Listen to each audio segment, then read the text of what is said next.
Muito bem, já estamos começando a nos conectar. Dentro de mais 1 minuto e meio, começaremos então a transmissão da Palavra de Deus. Para os que já estão aí aparecendo no vídeo, estamos muito contentes de poder vê-los. Lá dos Estados Unidos, Deus abençoe, que bom, tão longe, que alegria vê-los aqui. Matando a saudade, Deus abençoe. Zeca, Denise, que alegria revê-los. Deus abençoe, muito bom. Daqui a pouco, olha aí, São Paulo, Renata, daqui a pouquinho a gente começa. Estamos ligando com 1 minuto para poder irmos nos ambientando todos aí. Um coraçãozinho para você também, Deus te abençoe muito, que alegria. Tudo bem. Elaine, que bom revê-los, Deus abençoe. Janduí, saudade. Muito bom. Muito bom tê-los aqui domingo após domingo. Esse é um dos benefícios dos malefícios. Nós podemos estar em contato depois de tantos anos de ausência e de silêncio, e agora estamos aqui juntos, compartilhando e desfrutando da Palavra de Deus. Isso é muito bom e nos enche o coração de muita alegria. Muito bem. Você já pode ir aí se preparando, porque já vamos abrir a Palavra de Deus para fazer a nossa leitura. Eu não posso começar esse nosso contato, primeiro, lhe desejando a paz do Senhor Jesus, a graça e paz do Senhor para a sua vida, para o seu coração, para a sua família. Muito bem-vindos todos. Temos aqui um bom tempo hoje para estarmos juntos em torno da Palavra de Deus. Minha família está aqui toda ao meu redor. Tem até um cachorrinho aqui do lado sentado no colo do Léo, marido da Laís. E a gente se enche de alegria de tê-los aqui aparecendo na nossa tela. Isso nos enche de prazer. Mas queremos então, antes de mais nada, deixar aqui as nossas felicitações, parabéns, dado com muita ênfase a todas as mamães que estão aparecendo aí, as mamães que estão sendo lembradas pelos que aparecem e as mamães que estarão fazendo contato a posteriori conosco através desse vídeo. Que Deus as abençoe muito nesse dia que a gente separa, os filhos separam para lembrá-las. E não estaremos hoje fazendo nenhuma menção às mães, nem ao Dia das Mães, na nossa meditação, na palavra que vamos compartilhar com vocês, Roraima aparecendo aí, que alegria. Porque você está na nossa página do Facebook e ali já temos colocado desde muito cedo uma saudação a todas as mães, exatamente porque a palavra de hoje não tem exclusividade para o Dia das Mães, mas é algo que nós estamos para compartilhar, queremos compartilhar como temos feito a cada domingo, aproveitando o ensejo desta ambiência, desse contexto em que nós todos estamos forçados a ficar dentro de casa, sem poder estar dentro de nossos ambientes de culto, mas trazendo culto para dentro do nosso ambiente. Isso é muito bom. E hoje nós queremos compartilhar a palavra de Deus com você, com cada um, esperando muito que pela misericórdia e graça do Senhor, Ele amplifique essa palavra com bênçãos sobre a sua vida. E em especial, nós queremos orar para dar início à nossa meditação, às nossas considerações. Estaremos no primeiro livro das Crônicas, você já pode ir abrindo aí a sua Bíblia, primeiro de Crônicas, capítulo 15. Leremos a partir do versículo 16, mas antes disso estaremos orando como a cada domingo nós temos feito. Então vamos falar com Deus neste momento e rogar que por sua graça infinita trabalhe a sua palavra em nosso coração. Convido você a este momento de oração conosco. Eterno Pai, bendito seja teu santo nome. Pela graça infinita de Cristo Jesus Senhor, mais uma vez tributamos a ti nossa gratidão, nosso louvor, pela oportunidade que temos de nos dobrarmos sobre a tua palavra, de abrirmos a tua palavra, de considerarmos a tua palavra, sabendo que teu Espírito opera nela, fala nela aos nossos corações. Queremos te ouvir, rogamos que te assenhoreis deste tempo, desta ambiência multifacetada por várias cidades, até tão fora de nossas fronteiras, mas por vidas que sequiosas, desejosas de ouvir a tua voz na tua palavra, se acercam desta mídia, deste espaço e deste tempo, para receberem a palavra que queremos juntos compartilhar. E rogamos que, conforme tu, ó Deus, puseste em nosso coração esta proposta e este tema, o Senhor adilate em sua aplicação sobre a nossa fé. Permite, meu Deus, que pelo agir do Teu Espírito, nossa fé responda com frutos que glorifiquem Teu santo nome. E assim, mais uma vez, se cumpra a promessa que diz que a Tua palavra jamais voltará para Ti vazia, antes cumprirá aquilo para o que Tu a tens enviado a nós. Nós cremos nisso. E não só cremos, quanto necessitamos do cumprimento desta palavra bendita. Outro tanto lembramos da promessa do Salvador Jesus quando disse: quando 2 ou mais estiverem reunidos em meu nome, aí eu estarei no meio deles. Senhor, é da tua ambiência, é da tua divindade, da grandeza da tua glória, poder preencher esses espaços multifacetados por causa da palavra que nos une, que nos reúne neste momento. Ó Senhor, sabemos que estás entre nós, estás conosco. E então queremos e te rogamos que nos faças perceber, enquanto a tua palavra é discorrida diante de nossos corações, de forma que, como ovelhas, possamos discernir a voz do sumo pastor, te ouvir, entender e responder conforme a esperança, o desejo do teu coração. Ensina-nos, conduz este tempo e permite que não só agora, mas também a partir desta palavra, o Senhor se sirva dela para abençoar nossos lares, nossas famílias, as vidas que estão debaixo de teu cuidado. Nós sabemos que estamos sob tua proteção e graça. Por meio de teu santo Filho Jesus, com gratidão em nossos corações, rogamos que abençoes vida por vida, desde este momento, a cada um, de forma que nada nem ninguém fique de fora desta cobertura da tua graça e misericórdia, por meio de teu santo Filho Jesus e para a tua glória.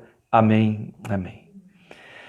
Que queremos compartilhar com os amados nesta tarde, neste domingo, é bem fora do lugar comum da nossa confissão. Se é que a gente pode dizer que existe alguma coisa que ocupe lugar comum na nossa confissão. Mas, como via de regra, nós batemos muito, pastores, pregadores da palavra de Deus, em temas que são corriqueiros.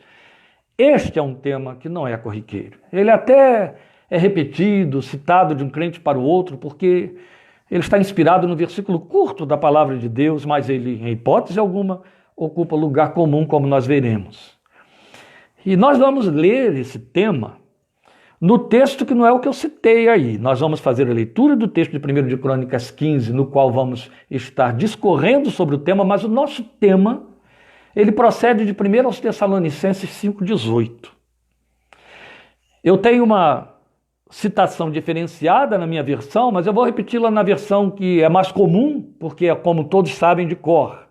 O que eu quero dizer a você é que nós precisamos entender que 1 Tessalonicenses 5,18 nos exorta, não vou dizer nos convida, mas apela conosco a cantarmos um tom acima. Um tom acima é o tema da nossa meditação. Eu gostaria que você gravasse isso. É muito importante que você entenda por onde estaremos indo. Qual é a mensagem que vamos estar defendendo e difundindo nestes textos. Eu vou ler aqui o texto da palavra de Deus, mas à luz de 1 Tessalonicenses 5,18. Um tom acima. Se você está acompanhando com a Bíblia na mão, você já achou o seu texto e já leu lá o texto dizendo: em tudo dai graças, porque esta é a vontade de Deus em Cristo Jesus para conosco. A minha versão muda muito ligeiramente isso aí, dizendo: deem graças em todas as circunstâncias, pois esta é a vontade de Deus para vocês em Cristo Jesus. Confesso que eu prefiro a leitura na minha versão, porque o tudo foi substituído por todas as circunstâncias.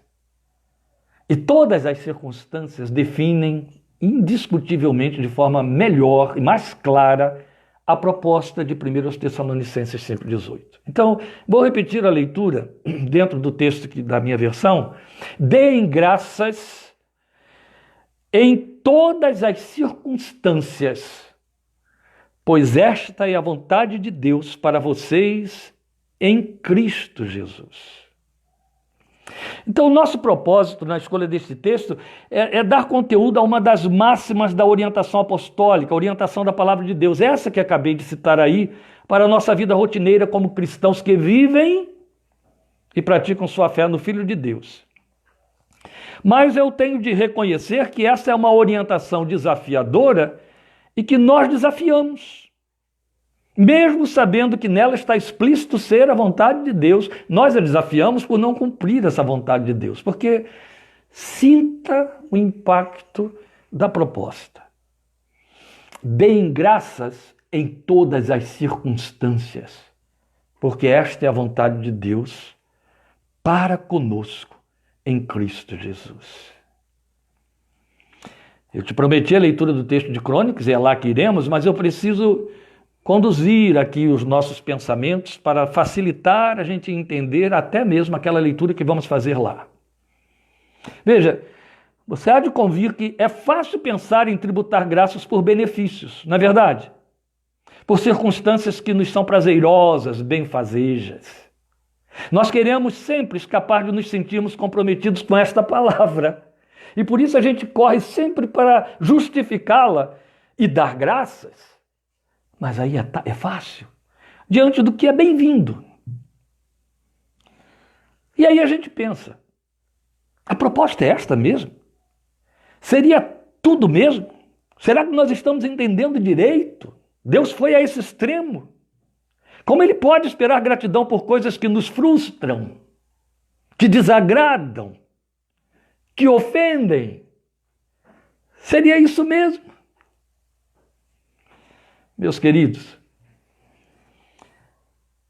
antes de mais nada, eu quero esclarecer que a gratidão, não estou aqui dando razões para o apelo de Deus, porque Deus não precisa ser justificado. Mas há uns pontos de esclarecimentos aqui que iluminam o nosso entendimento e favorecem a nossa fé. Então eu quero esclarecer que a gratidão, ela está comprometida com a melhor de todas as predisposições orgânicas que nós podemos desfrutar. Porque ela, a gratidão, e quase que só ela, favorece a liberação de hormônios que promovem bem-estar. Eu estou falando da dopamina. O que é a dopamina? Encharcando o seu cérebro, ela produz como reações químicas e respostas de bem-estar físico. Sossego, prazer, ânimo. Favorece no combate às toxinas e radicais livres que contribuem para o envelhecimento, especialmente o envelhecimento precoce. Inibe a senilidade. Por quê? Porque inibe o cortisol, que por conta de produzir estresse, fobia e outros malefícios, acelera a senilidade. Mas a dopamina, por sua vez, ao inibir a senilidade, ela libera HDL, aquele colesterol bom que faz com que a sua mente flua, a sua lucidez se amplie. Então ela traz muitas coisas boas. Ela vai lá no hipotálamo, a gratidão, e por liberar dopamina, vai produzir bem-estar, vai produzir vida, vai produzir favorecimento para o nosso organismo. Mas lembra, eu disse que também ela inibe a gratidão, a liberação de cortisol, que causa malefícios. Ele é o hormônio responsável pela raiva, pela ansiedade, você conhece essa palavra. E os seus correlatos. Olha, se inibe estresse, raiva, ansiedade, vai inibir fobia, vai inibir insônia e tantas coisas que não favorecem. Então, em última instância, ela nos protege de um mal viver, eu estou falando da gratidão, e nos propicia uma vivência melhor. Logo, ser grato é o melhor exercício para o bem-estar físico-psíquico. E nas relações humanas, nos interrelacionamentos, minimamente é de bom tom a gratidão. Sabe por quê? Porque ela vai na contramão da soberba, do orgulho, que o Espírito de Deus reprova. E ela dá as mãos à humildade.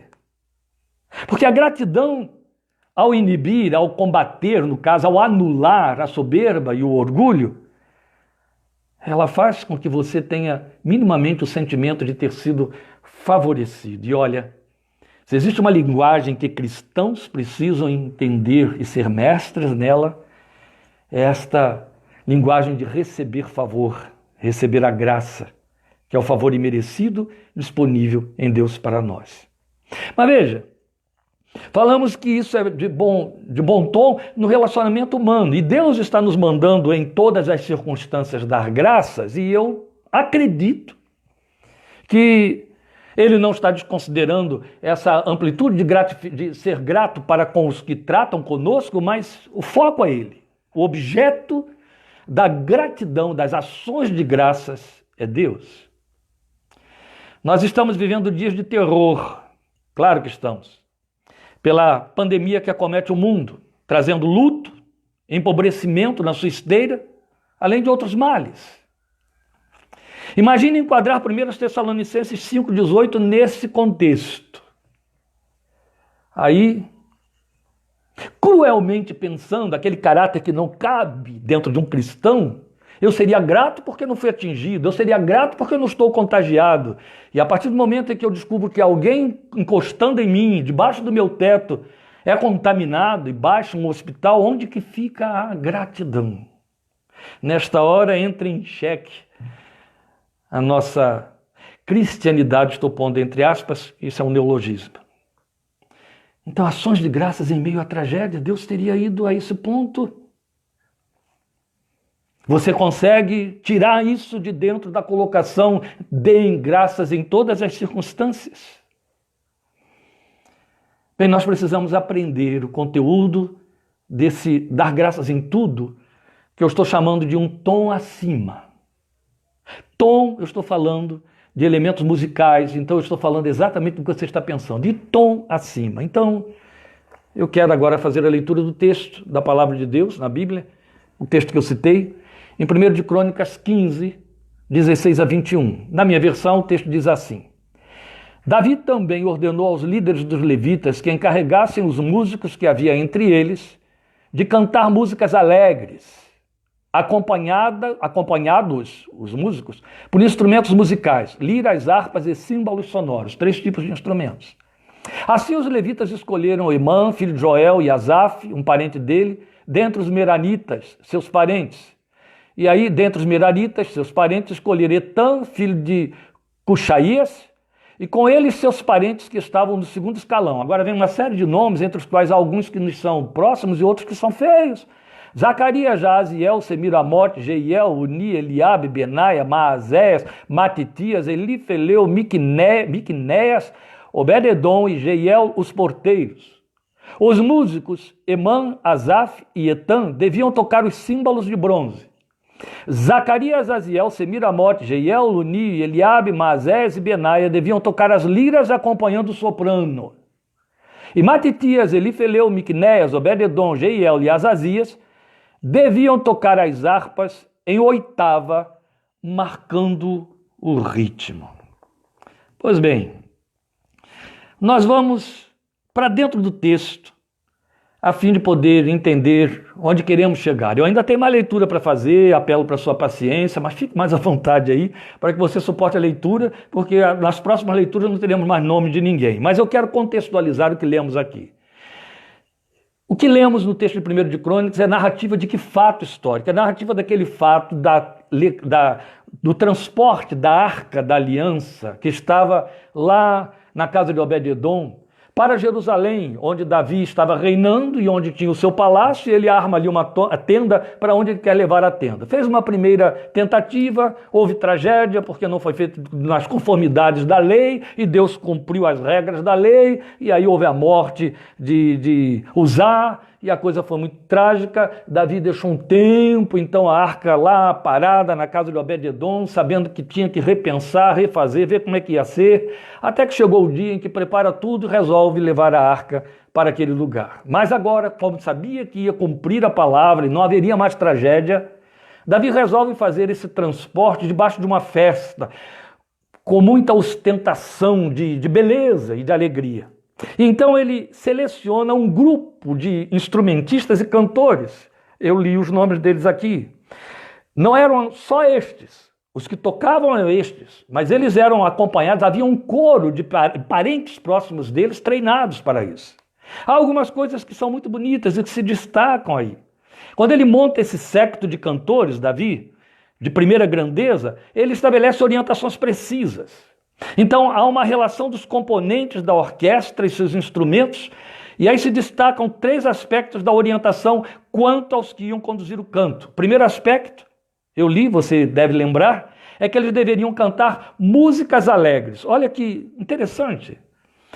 Depois, o segundo aspecto, deveriam cantar na voz dominante de soprano, e aí seriam os que iam tocar lira. Eles iam tocar na voz dominante de soprano. E o terceiro aspecto, que é o mais importante, que dá conteúdo para o nosso tema, um grupo de 6 tocadores de harpas deveriam tocar 1/8 acima para conduzir o ritmo, marcar o ritmo, o texto diz, com o tom dominante. Logo, os que tocassem 1/8 acima se fariam ouvir mais que todos os outros.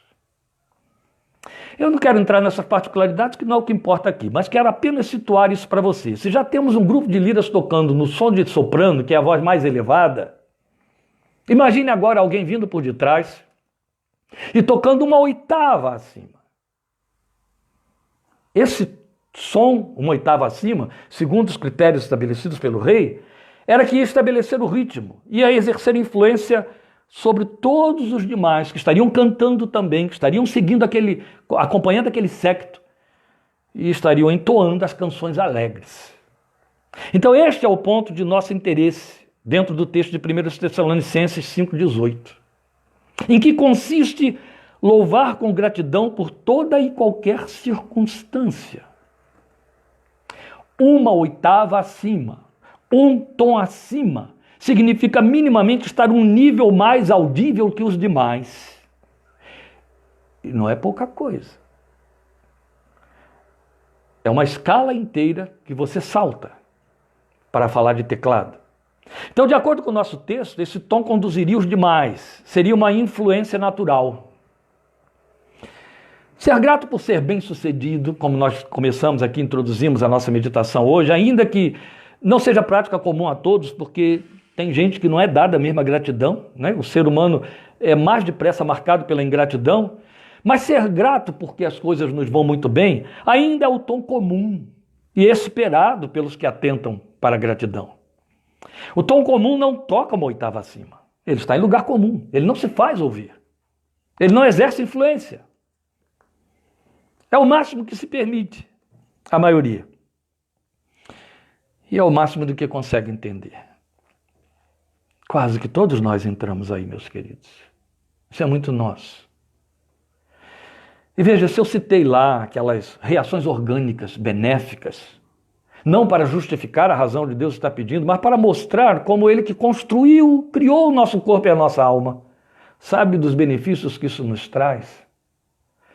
Vamos pensar nas razões porque Deus pretende que eu e você saiamos do comum, cantemos um tom acima, porque estaríamos dando graças quando outros estariam gemendo, lamentando ou entrando em desespero. A Bíblia nos destaca pelo menos 2 momentos em que crentes em Deus cantaram 1/8 acima. Primeiro, quero lembrar você, foi nos dias do rei Josafá, do Israel antigo. O rei Josafá estava sendo ameaçado por 5 exércitos inimigos que, quando chegassem, iam destroçar Israel, porque Israel estava despreparado, estava com seu exército despreparado. Então, profeticamente orientado, o rei Josafá foi ao encontro dos 5 exércitos com um grupo pequeno de pessoas, entre os quais contavam os sacerdotes aparamentados, portando como arma trombetas, porque profeticamente ele foi orientado a colocar aquele exército de sacerdotes armados de trombetas, cantando a misericórdia do Senhor que dura para sempre. E a Bíblia diz para nós que Deus cumpriu a palavra profética que deu ao rei, dizendo: nesta peleja vocês não vão ter que pelejar. Quando aquele grupo de gente deveria estar em pânico, apavorado, especialmente ao ter a visão daqueles exércitos de mercenários, armados até os dentes para vir trucidá-los, cometer um genocídio, aquela gente canta e louva a Deus. O que acontece? Os 5 exércitos se confundem e matam-se mutuamente. Quando Josafá chega com seu séquito ali, ele encontra um acampamento de 5 exércitos tomados de cadáveres.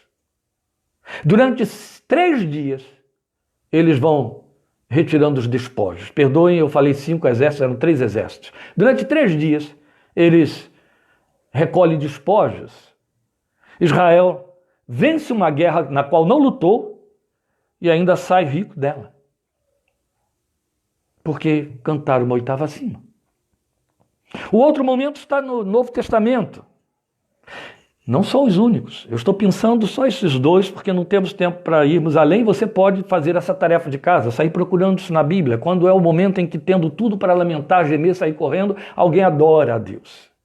Então, o outro é a história de Paulo e Silas, presos em Filipos, para onde foram evangelizar, pregar a palavra de Deus. E por causa dessa missão, foram presos, humilhados em praça pública, lanhados de chibatas e depois colocados nos fundos de uma prisão de segurança máxima, com as costas lanhadas, tocando naquele chão fétido, porque tiveram os seus pés presos em troncos. Uma contradição flagrante da profecia, da promessa que dizia assim: como formosos os pés dos que anunciam as boas novas, dos que anunciam a paz. Era hora até para o diabo se aproximar e dizer: mas a palavra que você crê não diz que os que anunciam as boas novas têm pés formosos? Olha os de vocês nos troncos. Estão presos aí, nesse fundo de cadeia.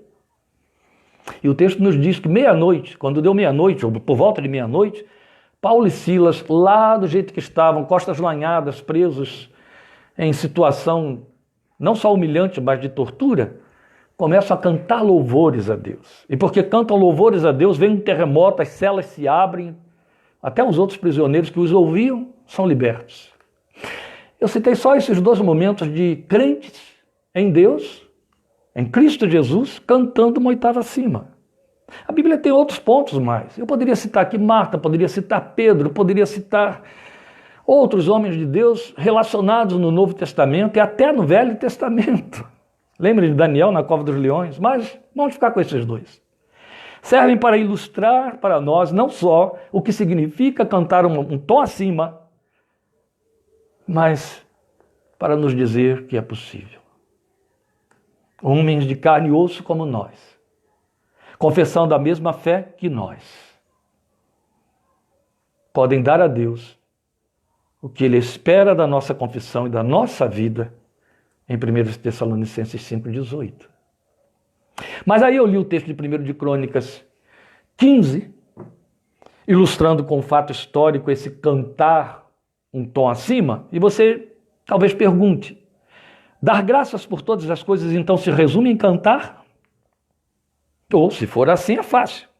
Porque há cantos de lamento, de tristeza, de revolta, de ameaça. Há cantos de nostalgia, de denúncia, de deboche, de saudosismo. Há cantos de frustração. Tanto na vida secular, quanto nos nossos hinos, nos nossos louvores. Esses conteúdos existem lá. O canto abarca isso, admite isso. Não. O canto entra aqui como ilustração do tom que excede, que vai na contramão de todas essas coisas. Mas é o conteúdo dele, com ele ou sem ele. É o conteúdo da mensagem da adoração, com canto ou sem canto, que significa ser grato em todas as circunstâncias e então dar ações de graças em todas elas, e quanto mais negativas, mais altissonante a ação de graça sua, mais tom acima ela eleva. Então, apenas lido de relance, o texto que eu vou ler agora, ele pode passar batido para nós. Você vai se assustar, porque vai dizer: oh meu Deus, que texto longo, esse homem vai falar isso tudo nesse texto aí. Não se assuste, não. O texto é longo, mas eu não vou fazer aplicações detalhadas dele. Mas eu quero que você continue aí mesmo nesse texto de 1 de Crônicas que você tem, só que agora no capítulo 16. O que eu quero no capítulo 16 de 1 de Crônicas, antes de mais nada? Primeiro, lhe dizer, eu vou ler os versículos 8 a 36, é longo, mas lhe dizer o que está no versículo 7, uma informação muito importante de 1 de Crônicas 16, 7. E aí você vai entender como tem fundamento a gente ter ido para esse texto histórico. É que o versículo 7 de 1 de Crônicas 16 diz para nós que Este salmo que vou ler aqui agora foi o primeiro salmo que Davi ofereceu como louvor e música para Israel cantar. Você deve saber muito bem que o saltério na Bíblia, os 150 salmos que temos ali, são o inário da igreja do Velho Testamento. E a igreja do Novo Testamento também cantava este inário. Você lembra que na Santa Ceia Jesus cantou um hino? Ele saiu daqui. Esse hino, não sabemos qual foi ele, mas as sinagogas cantavam saltério. E o primeiro cântico, vertido em salmo, foi escrito por Davi.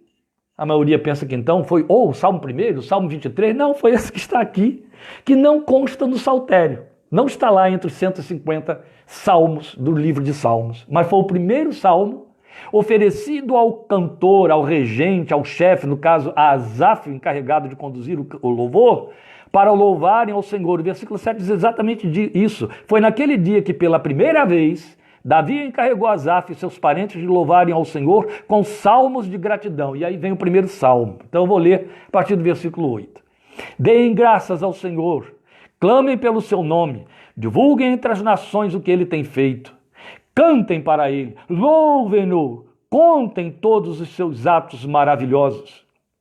Gloriem-se no seu santo nome. Alegre-se o coração dos que buscam o Senhor. Olhem para o Senhor e para a sua força. Busquem sempre a sua face. Lembrem-se das maravilhas que ele fez, dos seus prodígios e das ordenanças que pronunciou. Ó descendentes de Israel, seu servo, ó filhos de Jacó, seus escolhidos. Ele é o Senhor, o nosso Deus. Seu domínio alcança toda a terra. Para sempre se lembra da sua aliança, da palavra que ordenou para 1000 gerações, da aliança que fez com Abraão, do juramento que fez a Isaque, que confirmou para Jacó como um decreto e para Israel como uma aliança eterna, dizendo: a vocês darei a terra de Canaã, a herança que possuirão. Quando eles ainda eram poucos, muito poucos, sendo estrangeiros nela e vagueando de nação em nação, de um reino ao outro, ele não permitiu que ninguém os oprimisse. Por causa deles, repreendeu reis, ordenando: não maltratem os meus ungidos, não façam mal aos meus profetas. Cantem ao Senhor todas as terras. Proclamem a sua salvação dia após dia. Anunciem a sua glória entre as nações, seus feitos maravilhosos entre todos os povos. A essa altura, se você quiser dizer, por que o pastor está dando essa ênfase, assim, gritada nestes verbos que ele está lendo aí? É exatamente por isso. A mensagem está aqui nos verbos de que o Davi se serviu para nos ensinar o conteúdo da adoração, do louvor que é feito uma oitava acima. Então eu vou continuar a partir do versículo 25. Pois o Senhor é grande, muitíssimo digno de louvor. Ele deve ser mais temido que todos os deuses. Pois todos os deuses das nações não passam de ídolos, mas o Senhor fez os céus. O esplendor e a majestade estão diante dele, força e alegria na sua habitação. Deem ao Senhor, ó famílias das nações, deem ao Senhor glória e força. Deem ao Senhor a glória devida ao seu nome. Tragam ofertas e venham à sua presença. Adorem o Senhor no esplendor da sua santidade. Tremam diante dele todas as nações. Firmou o mundo, e este não se abalará. Que os céus se alegrem, e a terra exulte, e diga-se entre as nações: o Senhor reina. Ressoe o mar, e tudo que nele existe, exultem os campos, e tudo que neles há. Então as árvores da floresta cantarão de alegria, cantarão diante do Senhor, pois ele vem julgar a terra.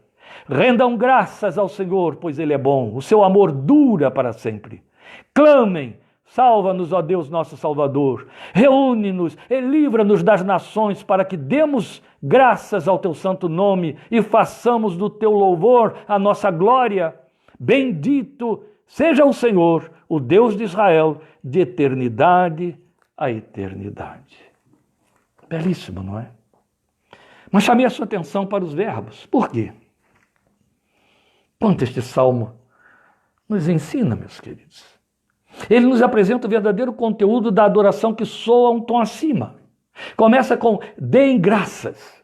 E aí vai incluir nesta ordem 16 ações pautadas por verbos, como é devido, é claro. Verbos ditam ações. Então há 16 ações, 16 verbos que se movimentam aqui para ditar essas graças que devem ser dadas. Para facilitar o nosso entendimento, eu quero dividi-los em 4 grupos, conforme eles vão aparecendo aqui, na ordem que eles vão aparecendo, e aí se compõem de núcleos de ações afins. Vou repetir. 16 ações, 16 movimentos. 4 grupos dividem essas 16. Então há quase que 4 para cada núcleo. 4 grupos, que vão aparecendo formando os núcleos de ações. O primeiro grupo, que aparece nos versículos 8 e 9, compõe o grupo que fala de proclamação. Por que é importante a gente considerar isso? Para que não fique na nossa cabeça a ideia de que cantar uma oitava acima significa usar as cordas vocais para proferir cantos. Não. Tem conteúdo. E o que Davi nos ensina é que essa adoração e esse louvor começa com proclamação. Quero chamar sua atenção para o fato de que eu apresento a você 4 grupos e esta ordem foi colocada por Davi. Ele não usa as palavras com que a gente pôde discernir o que leu, mas elas estão aí. Então o primeiro grupo é o grupo da proclamação, da adoração que proclama, que faz um querigma, que prega. É quando ele usa os verbos clamar, clamem, divulguem, cantem e contem os atos divinos. Maravilhoso. Porque vai significar minimamente que quando eu faço proclamação, eu estou exaltando a Deus um tom acima dos demais. E o clamar entra aí. Disso a gente entende bem. Ele começa nos ensinando a clamar, e geralmente no clamor a gente entra com petição, né? Assim, e não foi exatamente o que Jesus nos ensinou. Senhor, vamos orar como? Vocês vão orar assim, Pai nosso que está nos céus, tarará, e daqui a pouco ele vai dizer, o pão nosso de cada dia nos dá. É a primeira coisa que é clamada. Então ele está dizendo que o louvor está comprometido com uma proclamação. E essa proclamação significa invocar a Deus, clamar, mas também divulgar, cantar e contar os atos divinos. Estamos falando de comprometimento. Então fala do louvor que a ele é devido. Fala de louvor, porque louvar é elogiar. Se eu vou contar os atos divinos, se eu vou divulgar, se eu vou cantar, eu vou estar elogiando. Depois nós temos o segundo grupo, que você pode ver nos versos 10 e 11. E esse segundo grupo fala de contemplação. Eu começo proclamando e depois eu paro para contemplar. Por isso que os verbos usados são gloriem-se nele, alegre-se o coração, olhem para o Senhor, busquem sua face. Percebe para onde ele nos levou? É como se eu abrisse a janela, primeiro para fazer a proclamação, e ditasse o que sei e o que penso para o lado de fora a respeito do meu Deus. Depois eu fecho essa janela, como Jesus ensinou, e entro no secreto do meu quarto, e ali o adoro. É o meu intimismo, é onde eu exponho o que eu sinto por ele. Isso é contemplação. Primeiro eu falo do que eu sei dele, depois eu falo do que eu sinto por ele. E aí eu fecho as janelas porque é só entre mim e ele, por isso que eu estou chamando de intimismo. Gloriem-se nele, vou repetir. Alegre-se o coração. É o desfrutar da presença de Deus. Só em oração. Olhem para o Senhor. Não é contemplar? Claro que é. Busquem a sua face. Você percebe? Já andamos 2 grupos aqui. Nesses 2 grupos já citamos aí tranquilamente 8 verbos. 8 ações. Mas com isso eu quero que você perceba que uma oitava acima traz esse comprometimento para adoradores. Eu proclamo o que eu sei, mas eu o adoro pelo que eu sinto. Ou eu uso o que eu sei para poder trazer para a minha intimidade com ele. Está me acompanhando? Eu creio que está. Eu creio porque eu sei que o Espírito de Deus se encarrega de lhe dar entendimento sobre estas coisas. Depois nós temos o terceiro grupo. Você vai encontrá-lo nos versículos 12, 23 a 24 e 28. Se você está acompanhando aí passo a passo, eu vou repetir. Versículos 12, 23 e 24. e 28, é o terceiro grupo, e o terceiro grupo fala de testemunho. Olha só, quais são os verbos que estão atrelados aí ao núcleo testemunho da adoração que louva a Deus uma oitava acima. Lembrem-se de seus atos poderosos. O verbo aí é lembrar. Façam isto em memória de mim. Proclamem sua salvação todos os dias. Isaías disse uma certa vez: vós com alegria tirareis águas das fontes da salvação. Quem tira água minimamente para beber. E você tem de beber água todos os dias. E aqui está o reforço de Davi, muito antes de Isaías, dizendo para nós exatamente isso. Proclamem sua salvação todos os dias. Anunciem sua glória e deem a ele glória e força. Aí estão mais 4 movimentos. Que lindo. Me acompanhe de novo. Olha só. Primeiro eu abro a janela e eu faço proclamação do que eu sei. Depois eu uso isso que eu sei, que eu aprendi na leitura da sua palavra, que eu passei a conhecer a respeito de Deus e levo para aquela minha adoração intimista que eu nem compartilho com ninguém. É quando eu o contemplo, no meu coração e pela fé. Agora, porque eu o contemplo, eu assumo uma experiência de vida com Ele e aí vou dar testemunho disso. Agora eu vou falar para os outros aquilo que eu experimentei na minha intimidade com Ele. Falei do que sabia, contemplei, o adorei, vivenciei, experimentei no intimismo da contemplação e agora vou expor isso para fora e dizer aos outros como essa é a minha experiência de vida. Lembrem-se de seus atos poderosos.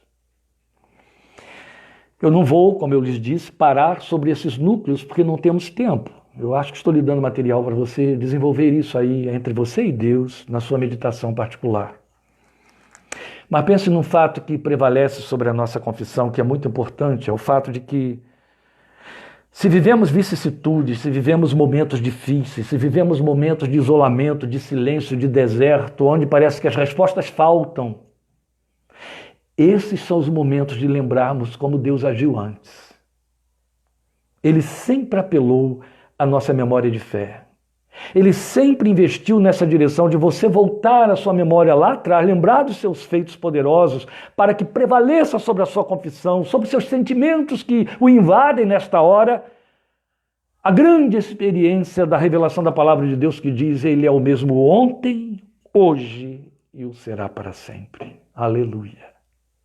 Aquele Deus que agiu continua agindo. Encerramos domingo passado lembrando exatamente isso, a pergunta que ele fez a mim e a você: agindo eu, quem impedirá? Na hora da atonicidade, na hora da aflição, é hora de lembrar como foi lá atrás, como foi no passado. Isso é testemunho, porque não se trata só de lembrar, é lembrar, mas logo em seguida vem o verbo proclamar. Lembrem-se de seus atos poderosos, proclamem sua salvação todos os dias, anunciem sua glória. Eu só posso falar da glória de Deus se eu tiver alguma experiência dela. E eu só terei uma experiência da glória de Deus se eu entrar com intimismo na sua presença. A glória de Deus é algo que você só desfruta crescendo na comunhão com Ele, só vivencia na comunhão com Ele. Então é depois daquele segundo grupo lá, aquele segundo núcleo de adorar uma oitava acima, de proclamar um tom acima, que chamamos de contemplação. Aí você vai anunciar essa glória e vai glorificar, deem glória e força a Ele, reconheçam sua grandeza. É muito interessante, porque eu dou força a Deus quando eu fico fraco diante dEle. Indo aí pelos caminhos por onde passamos semana passada, e a palavra de Deus nos ensina em 2 Coríntios capítulo 12. Então esse terceiro grupo fala de nossa experiência de vida com Ele. E o último grupo, o quarto grupo, esse quarto grupo que você encontra nos versículos 29 e 30 trabalha com os verbos que nos falam de atitudes. Eu posso chamar essas atitudes de reações. Quais são esses movimentos? Tragam ofertas, é a primeira coisa que ele diz. Depois, venham à sua presença, adorem, tremam diante dele. Este último ainda pode ter outro significado: enfraqueçam-se diante dele. Claro, Eu preciso viver na força do poder de Deus, e a Bíblia diz que o seu poder se aperfeiçoa na minha fraqueza. A Bíblia se explica sozinha, glória a Deus, por isso é a palavra de Deus. Mas eu quero reforçar o que estamos dizendo aqui. Esse quarto grupo forma o quarto núcleo da adoração, que é mais do que cantar. E agora envolve atitudes, reação, minha reação ao que Ele é e faz na minha vida. Então é a nossa resposta efetiva. Começa com trazer oferta. Eu dou alguma coisa para Deus. Vale aqui lembrar, olha, abrindo um parênteses, eu já vou terminar, o texto de Hebreus, ao falar das testemunhas de fé, capítulo 11, começa dizendo que pela fé Abel ofereceu, Abel apresentou oferta. A fé não começa pedindo, a fé começa dando. Então o texto está dizendo isso. Qual é a minha primeira atitude, a minha primeira reação que revela gratidão, ações de graças, certo? Deem graças. Rendei graças. Sejam agradecidos. É 1 Tessalonicenses 5,18. Primeiro tragam ofertas. Venham à sua presença, venham cantar, venham adorar, venham cultuar. Adorem e tremam diante dele. Tem de ter lugar para temor na vida de Deus. Achei de uma sabedoria toda extraordinária, própria do Espírito Santo, ele colocar o temor, em última instância. Primeiro porque a Bíblia diz para nós que o temor do Senhor é o princípio da sabedoria. Mas não é só por isso, é pelo fato de que tanto intimismo, tanto testemunho, tanta ousadia, tanta proclamação e contemplação pode nos tornar abusados. Foi o que aconteceu com Uzá. E porque Uzá se tornou abusado, atrevido, foi fulminado, quando na verdade estava fazendo o serviço. Então não pode faltar lugar para temor. A majestade de Deus inspira temor no coração do crente, que diante dele se vê pequeno. Então este quarto grupo fala da nossa reação ao que ele é em nossas vidas. Tudo isso diante de todas as coisas. Então é cantar um tom acima dos demais, que é capaz de atrair outros. E aí vale lembrar Davi no Salmo 40, versículo 3, quando ele diz, depois de dizer que Deus o livrou, que Deus o salvou, que Deus o lavou, que Deus o pôs firme sobre uma rocha, ele diz, também pôs um novo cântico na minha boca, um hino de louvor ao nosso Deus. Muitos verão isso e temerão e confiarão no Senhor. Acho belíssimo ele dizer, muitos verão, para mostrar que esse hino novo, esse cântico novo que Deus pôs na sua boca, é mais do que música, é a sua adoração que tem atitudes. Então vamos recapitular. As ações de graças por tudo envolvem proclamação, contemplação, testemunho e atitudes. Isso é de uma riqueza incomum. Vocês percebem como dar graças em tudo envolve muito mais que canto e discursos. Porque aponta para uma percepção aguda e centralização da pessoa de Deus em nossas vidas, legitimamente centralizado pela fé em Cristo Jesus, que é o nosso elo, ponto de encontro. Por isso me ocorre a palavra do Senhor Jesus à mulher samaritana, quando ele disse, o Pai busca adoradores que o adorem em espírito e em verdade. Eu acredito que o Salmo de Davi nos ensina isto muito de perto. Este Salmo que lemos aí em 1 de Crônicas, capítulo 15. É mais que cantar. Mas para fechar, se você insiste em questionar, pretendendo o porquê de dar graças em tudo, creio ser bastante lembrar a você o texto de Romanos 8, 28, onde o apóstolo Paulo diz para nós, sabemos que, ele começa com uma afirmação extraordinária, falando de experiência, de vivência. Sabemos que Deus age em todas as coisas para o bem daqueles que o amam. Vou dar reforço, por quê? Porque o que lemos em 1 Tessalonicenses 5,18 foi em tudo, em todas as circunstâncias, deem graças. Pois aqui está Paulo mostrando para nós a razão de Deus, se é que podemos pretender uma razão, que ele age em todas as coisas para o bem daqueles que o amam, dos que foram chamados de acordo com o seu propósito. Isso vale até mesmo para aquelas circunstâncias que são perpetradas por terceiros contra nós, que nos afetam, que nos prejudicam. Deus não é a causa delas. Não é isso que o texto diz. Mas o texto afirma que ele age até nelas, ou também nelas, a nosso bem, a nosso favor. Lembra, eu citei o texto de Josafá, texto histórico, Paulo e Silas na cadeia de Filipos, e mostrei a você, naqueles textos que eu citei, que adorando a Deus uma oitava acima, numa circunstância em que tinham que entrar em desespero, eles foram muito bem abençoados e bem-sucedidos. Se eu tivesse citado Marta, seria a mesma coisa. Ela teve seu irmão que estava morto devolvido pela ressurreição. E outros mais, e outras situações mais, mas porque glorificaram ao Senhor. Meus amados, na verdade não há nada aí para entender, mas há tudo para crer.